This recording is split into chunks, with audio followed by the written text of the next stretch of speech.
কুমিল্লার বুড়িচংয়ে এক সৌদি প্রবাসী স্বামীর জমানো টাকা ও স্বর্ণালংকার নিয়ে প্রেমিকের সঙ্গে পালানোর অভিযোগ উঠেছে স্ত্রীর বিরুদ্ধে। টিকটকের মাধ্যমে প্রেমের সম্পর্ক গড়ে ওঠার পর গত বৃহস্পতিবার রাতে তিনি বাড়ি ছাড়েন।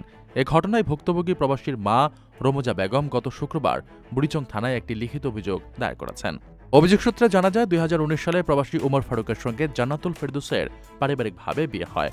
বিয়ের পর জীবিকার তাগিদে ফারুক সৌদি আরবে পাড়ি জমান এবং সেখান থেকে নিয়মিত পরিবারের জন্য টাকা পাঠাতেন।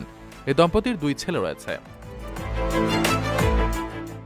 পরিবারের দাবি, গত প্রায় 1.5 বছর ধরে ভিডিও শেয়ারিং এর মাধ্যমে টিকটকের সূত্র ধরে চান্দিনা উপজেলার বেলাশর গ্রামের আনিসুর রহমানের সঙ্গে জান্নাতুলের পরিচয় থেকে প্রেমের সম্পর্ক গড়ে ওঠে। গত বৃহস্পতিবার দিবাগত রাত 1টার দিকে নগদ 2,05,000 টাকা ও 3 ভরি স্বর্ণালংকার নিয়ে প্রেমিক আনিসুরের সঙ্গে পালিয়ে যান জান্নাতুল। যার সময় তিনি 5 বছর বয়সী বড় ছেলেকে ঘুমন্ত অবস্থায় রেখে 2 বছরের ছোট ছেলেকে সঙ্গে নিয়ে যান। পরে আত্মীয় স্বজনের মাধ্যমে ছোট ছেলেকে বাবার পরিবারের কাছে ফেরত পাঠানো হয়। বর্তমানে বড় সন্তান দাদির কাছে এবং ছোট সন্তান নানা বাড়িতে রয়েছে।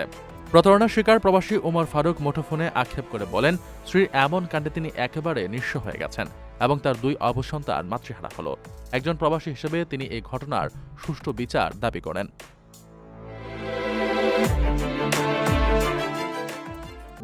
প্রবাসীদের জন্য নির্মাণ হচ্ছে দেশের প্রথম স্মার্ট সিটি, যেখানে থাকছে স্কুল, মসজিদ, হাসপাতাল, সুইমিং পুল, হেলিপ্যাড, পাঠাগার, জিম, সুপারমার্কেট, শিশু পার্ক সহ সকল নাগরিক সুবিধা।